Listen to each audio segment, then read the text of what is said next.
A life of courage. Politics came down to one vote for McCain. Washington, AP. For John McCain, a lifetime of courage, contradictions and contrarianism came down to one vote, in the middle of the night, in the twilight of his career. The fate of President Donald Trump's long effort to repeal Barack Obama's healthcare law hung in the balance as a Senate roll call dragged on past 1 a.m. On a July night in 2017, ad choice advertising and red invented by Teeds. Then came McCain, 80 years old, recently diagnosed with brain cancer, his face still scarred from surgery, striding with purpose toward the well of the Senate. The Arizona Republican raised his right arm, paused for dramatic effect and flashed a determined thumbs down, drawing gasps from both sides of the aisle.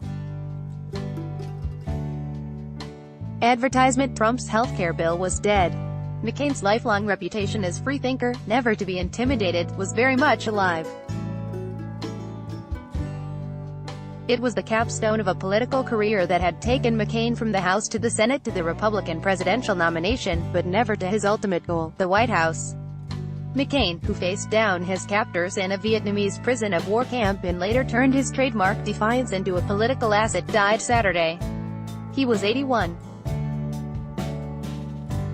With his irascible grin and fighter pilot moxie, McCain won election to the House from Arizona twice and the Senate 6 times. But twice he was thwarted in his quest for the presidency. His upstart bid for president in 2000 took flight in New Hampshire only to be quickly flattened in South Carolina.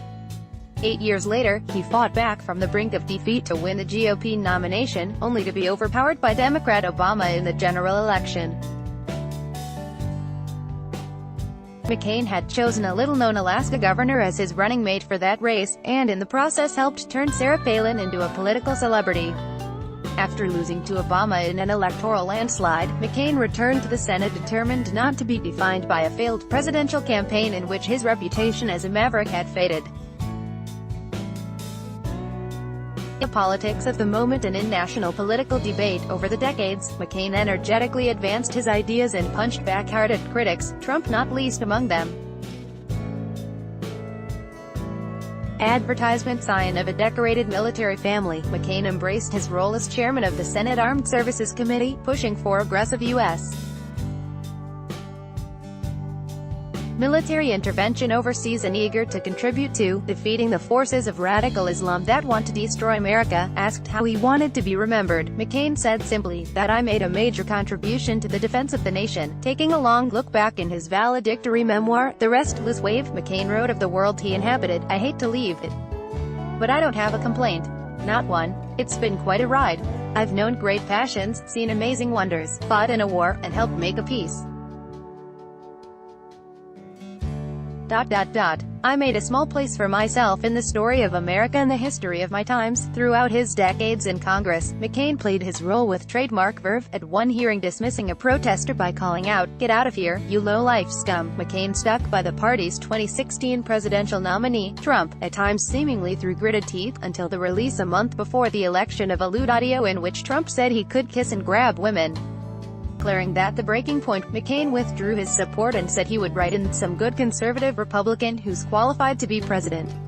He had largely held his tongue earlier in the campaign when Trump questioned McCain's status as a war hero by saying, he was a war hero because he was captured. I like people who weren't captured. Advertisement: McCain, with unusual restraint, said that was offensive to veterans, but the best thing to do is put it behind us and move forward.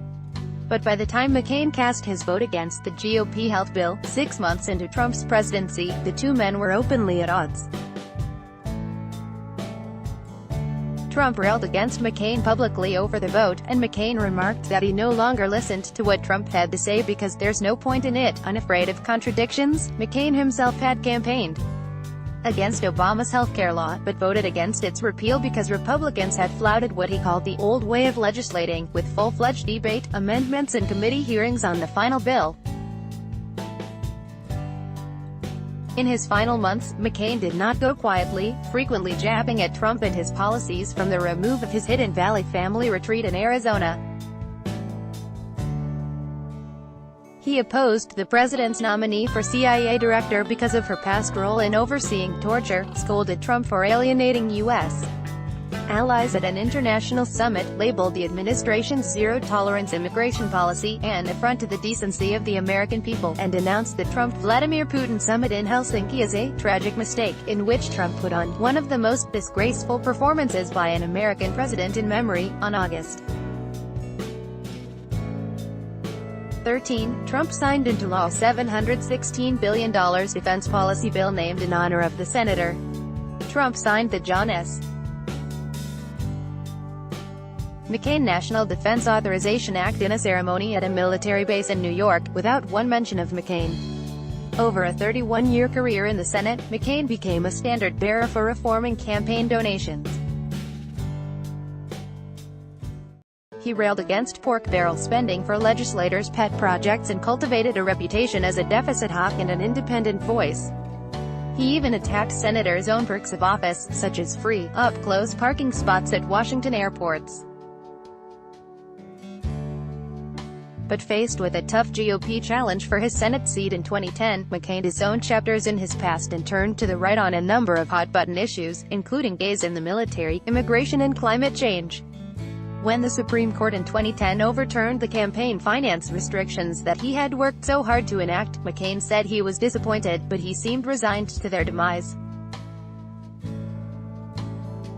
"I don't think there's much that can be done, to tell you the truth," he said. "It is what it is." After surviving the 2010 election, McCain wasn't about to roll over on any number of other issues. During a long and heated 2011 debate in Congress over the federal debt, McCain dismissed conservatives' arguments against raising the government's borrowing limit as bizarro and foolish. In a 2014 hearing, he lit into Secretary of State John Kerry for talking strongly and carrying a very small stick, in fact, a twig, on foreign policy. Obama's Vice President, Joe Biden, offered his own summation for a senator whom he described as quixotic. "I think John's legacy is that he never quits," Biden said in a 2015 interview. Over a lifetime in politics, McCain's anti-authoritarian streak was both his greatest asset and Achilles' heel. Often disinclined to follow the herd, McCain achieved his biggest legislative successes when making alliances with Democrats. He also piled up a full repertoire of over-the-top wisecracks, and had enough flare-ups with colleagues to cement a reputation as a hothead. Some questioned whether he had the right temperament to be president. McCain's challenge always was to strike the right balance, offering himself both as a rabble-rouser and a reliable Republican standard-bearer. John Sidney McCain III's history as a Vietnam POW for 5.5 years after being shot out of the sky at age 31 was a powerful part of his backstory as the son and grandson of 4-star admirals. When his Vietnamese captors offered him early release as a propaganda ploy, McCain refused to play along. "Now it will be very bad for you, McCain," they told him, and they were true to their word. McCain returned home from his years as a POW on crutches and unable to lift his arms. Never again could he raise them above his head. He once said he'd never known a prisoner of war who felt he could fully explain the experience to anyone who had not shared it. Indeed, he seemed more at ease joking about his incarceration than analyzing it. More than once he quipped after a distasteful experience, "That's the most fun I've had since my last interrogation." In his darkest hour in Vietnam, McCain's will was broken and he signed a confession that said, "I am a black criminal and I have performed deeds of an air pirate." For all of that, though, McCain defied his guards. To his captors, just as to his superiors back at the U.S. Naval Academy in Annapolis, Maryland, he was exasperating. He had to carry a different burden than most of us and he handled it beautifully, Orson Swindle, a former POW cellmate, once said. He didn't need any coping mechanism, that's just built into him. Even in prison, McCain played to the bleachers, shouting obscenities at his captors loudly enough to bolster the spirits of fellow captives. Appointed by the POWs to act as camp entertainment officer, room chaplain, and communications officer, McCain imparted comic relief, literary tutorials, news of the day, even religious sustenance. Bud Day, a former cellmate and Medal of Honor recipient, said McCain's POW experience took some great iron and turned him into steel. McCain once said that Vietnam, I wasn't a turning point in me as to what type of person I am, but it was a bit of a turning point in me appreciating the value of serving a cause greater than your self-interest. It taught him, he said, that if you put your country first, that everything will be okay. Still, a predilection for what McCain described as quick tempers, adventurous spirits, and love for the country's uniform, was encoded in the family DNA.